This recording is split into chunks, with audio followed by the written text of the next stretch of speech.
YouTube family, what's the word, gang? I hope you all have been well. It's become apparent to me that there are a lot of people in the community that are hard stuck at certain ranks and can't figure out why they're stuck there. There could be a myriad of reasons for it, between bad connection, exploiters, spammers, stalling and passive tactics, etc. But we as gamers tend to blame everything else except for ourselves, especially in fighting games. Sparking Zero is no different.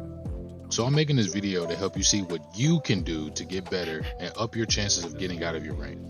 If you want to get better at Sparking Zero, or just fighting games in general, follow me on this quick lesson and we'll get started. Before that, only 23% of you guys who watch my videos are subscribed. I know it's easy to forget, but if you could, hit that like button and sub button as we're closing in on 200 subs. We're a small community that's trying to grow here, and as more anime games come out, or just games in general, we'll be playing those as well. Alright, shameless plug out of the way. A quick disclaimer. If you're only looking for the quickest way to Z, turn this video off. It is not for you. This is not a get good fast video. Just like in life, it takes time to get proficient at anything, gaming included. Now, as far as ranked is concerned, it is the competitive mode of the game, and with that comes people who don't care how they win, just that they win. If you truly wish to get better at the game, do not fall into this. It will definitely get you wins early, and it may even get you to Z rank, but you won't have the skills required to represent the rank that you have, and you will get exposed by people like me who took the time to learn the game. Don't be a high ranker with no respect due to you showing your lack of skill by falling into this win by any means mentality. Lastly, before we get into this, I won't be going super in depth like a training guide or a tutorial on moves you can do, tech, or tactics.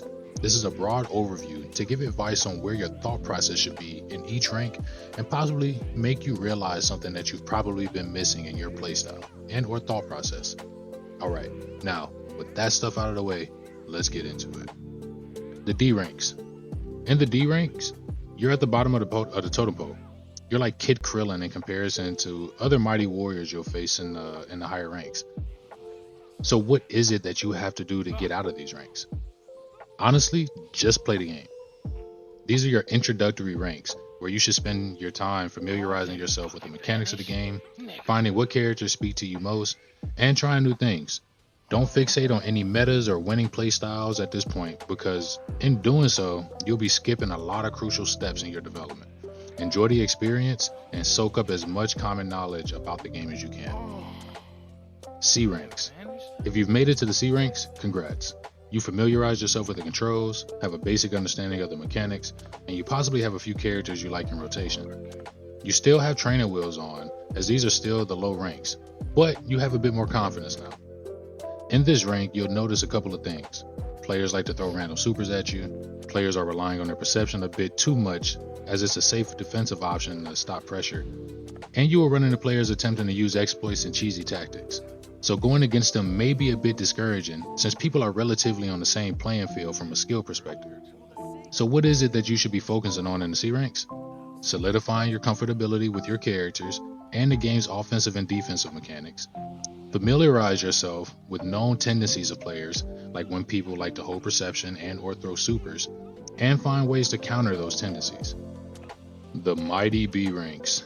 You've made it out of the introductory ranks, so you're making progress, but the training wheels are off now, and you've hopped into the Lion's Den where the warriors are all vying to reach the next plateau, that being the A ranks. This is where most players seem to get hard stuck though, and is possibly the most populated rank. And why do you think that is? Well, the skill gap starts to show itself a bit here. In the B ranks, players have found the characters they like, solidified their offensive playstyles that net them the most wins, and most defensive mechanics are understood by players now. You can't forget the big umbrella that hangs over the B ranks as well, which will be the cheese tactics that players have begun to reliably pull off for easy wins. So, what should you do as a new B rank in these hostile lands? Analyze, adapt, and apply. Shout out to Awuhu, man. Most players get hard stuck here because they don't allow themselves the room to fail and to adapt. Players will find what makes them comfortable and got them wins in the prior ranks and will not deviate from the programming they've given themselves. You have to be flexible in the B ranks. The read and react playstyle is what will help you the most here and going forward into the higher ranks.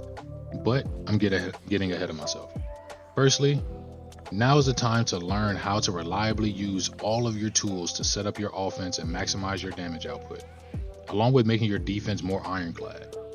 You'll have to be way more mindful of your resources in this rank, as being at a key disadvantage will be picked up on by your opponents more and exploited. As I previously stated, most players have a set script that they're following, so learning to read and react will help you understand how to use your tools and outplay them. Much like Bruce Lee once stated, I said, empty your mind. Be formless, shapeless, like water. Now you put water into a cup, it becomes the cup. You put water into a bottle, it becomes the bottle. You put it in a teapot, it becomes the teapot. Now water can flow or it can crash. Be water, my friend. whether it's through your movement, your combo variety, how you utilize your skills, or the mind games that you play, the more flexible and fluid you can become, the easier these ranks will be. You'll make plenty of mistakes and get frustrated at those who exploit mechanics not intended or cheese you to death, but learning through these ranks will put you ahead going into the higher ranks. We'll end this video here. I appreciate you all for watching if you made it all the way through to the end, and I hope I gave you all something to think about if you're within these 3 ranks. This isn't the most solid advice to be able to give you, very general, but I hope that there's something in there that you guys can take and try to apply to your training sessions and your rank sessions. I will be making a video on what the higher rank should focus on in his Z rank, so stay tuned. If there's anything you think I missed, feel free to let me know in the comments and we can hold a discussion. Till then, this is Sage signing out. Y'all be smooth and Godspeed.